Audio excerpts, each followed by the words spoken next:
Putraku, aku baru benar-benar menyadari betapa aku sangat menyayanginya malam itu. Di malam kecelakaan itu. Saat itu, kami dalam perjalanan pulang dari liburan yang menyenangkan. Kami berkendara di jalan raya sambil menyanyikan lagu favorit kami yang diputar di radio. Bisa dikatakan, kami punya keluarga yang sempurna. Ya, kami bertiga. Aku, istriku Martha, dan putra kami Jack. Kami bertiga tidak mengerti musik, tapi kami masih suka bernyanyi dan menari. Sebenarnya, seperti itulah awal mulanya aku bertemu Martha. Tapi, untuk yang ini, lain kali saja ceritanya. Jadi, kami melaju kencang di jalan, tidak seperti biasanya.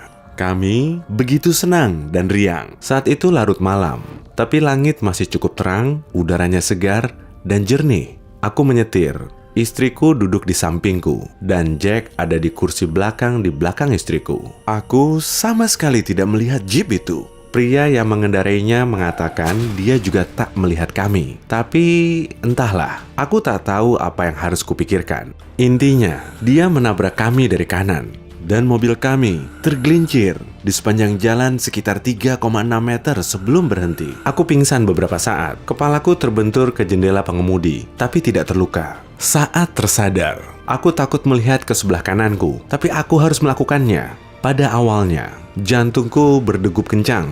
Tapi kemudian, aku menghela napas lega. Mereka cuma tidak sadar, tapi masih hidup. Aku sangat bersyukur mereka memakai sabuk pengaman. Namun jelas saja, mereka tidak baik-baik saja. Ternyata pengemudi lain sudah memanggil ambulans saat aku kedinginan. Tak lama kemudian, ambulans pun datang, lalu membawa kami semua. Martha siuman di ambulans, tapi Jack tidak. Para medis mengatakan tak apa-apa, dia hanya pingsan. Tapi aku terus cemas, tak banyak yang bisa aku lakukan. Jadi ku pegangi saja tangan Martha dan Jack, berharap yang terbaik. Di rumah sakit, setelah berjam-jam menunggu dengan gelisah, akhirnya aku mendapat kabar dari dokter. Mereka mengatakan Martha sangat beruntung. Dia hanya mengalami gegar otak ringan dan beberapa memar yang memang besar. Tapi, ya, itu masih memar. Rasanya senang sekali mendengar berita itu. Aku bahkan siap memeluk dokter setelah mendengar berita itu.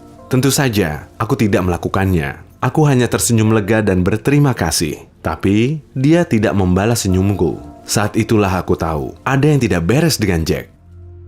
Ternyata ginjalnya, tabrakan itu sangat mengguncangnya, sehingga dia mengalami gagal ginjal. Dia membutuhkan transplantasi. Segera, aku sungguh ketakutan. Aku tidak habis pikir. Putraku yang berumur 15 tahun itu dalam kondisi kritis. Kemudian, aku dan istriku melakukan tes untuk memeriksa kecocokan ginjal kami dengan ginjalnya. Dan ginjalku cocok. Aku berdiskusi panjang lebar dengan dokter mengenai operasi ini. Mereka menjelaskan semuanya kepadaku dan juga menjelaskan risikonya. Tapi aku hanya tahu satu hal. Ini yang setidaknya bisa aku lakukan untuk putraku. Jadi, saat terakhir kalinya dokter menanyakan kesiapanku untuk menyumbangkan salah satu ginjalku kepada Jack, jawabanku mantap. Ya. Mereka melakukan rangkaian tes tambahan dan ternyata aku cukup sehat. Operasi itu kemudian dijadwalkan minggu berikutnya setelah Jack sudah siap. Aku jadi susah makan dan susah tidur. Martha pun mengalami kondisi yang sama. Dia memang menampakkan wajah tegar, tapi aku bisa melihat yang sebenarnya. Dia sangat mencemaskan kami. Akhirnya, hari itu pun tiba dan mereka membawaku ke rumah sakit untuk persiapan. Lalu, aku berbaring di ranjang rumah sakit dan seorang dokter memakaikan masker ke wajahku.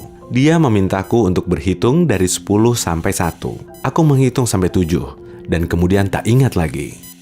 Operasi itu berjalan lancar. Putraku telah memiliki ginjalku dan dia baik-baik saja. Jack akan pulih dan hanya itu yang kuinginkan. Dia harus dirawat di rumah sakit selama beberapa waktu. Tapi masa-masa terburuk itu sudah lewat.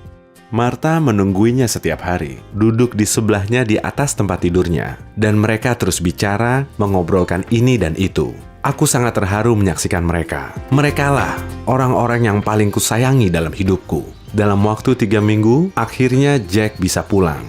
Dia harus menggunakan tongkat untuk berjalan, tapi dokter mengatakan dia akan segera pulih. Tentu saja, Kemudian ada aturan makan ketat yang harus diikuti, setidaknya untuk sementara waktu. Tapi Jack masih muda, dan tubuhnya kuat. Ginjal yang dia terima beradaptasi dengan baik di tubuhnya. Dia menyebutku pahlawannya. Itulah hal yang paling diharapkan oleh seorang ayah. Iya kan? 5 tahun telah berlalu sejak peristiwa itu, tapi masih kuingat jelas hari itu. Jack lulus SMA dan melanjutkan ke perguruan tinggi. Aku bangga sekali saat dia diterima. Dia mendatangiku saat itu dan memberitahuku semuanya. Aku tahu dia sangat gembira, dan aku masih bangga dengan putraku. Aku senang melihat dia melakukan aktivitasnya, belajar seni dan sastra. Seperti aku, Martha tidak terlalu terkejut dengan pilihannya itu. Lagi pula, Jack selalu meniruku. Martha bahkan sesekali melontarkanku pertanyaan ini dengan nada bercanda. Apa aku punya andil dengan kelahiran Jack? Dan ya, sekarang aku bisa melihat istriku bahagia karena itu juga.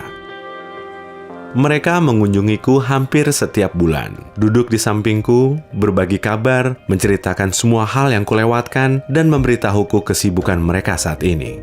Mereka tidak tahu aku bisa mendengar mereka, tapi mereka masih mengingat dan menyayangiku. Tentu, aku bisa merasakannya. Yap, aku tidak selamat hari itu.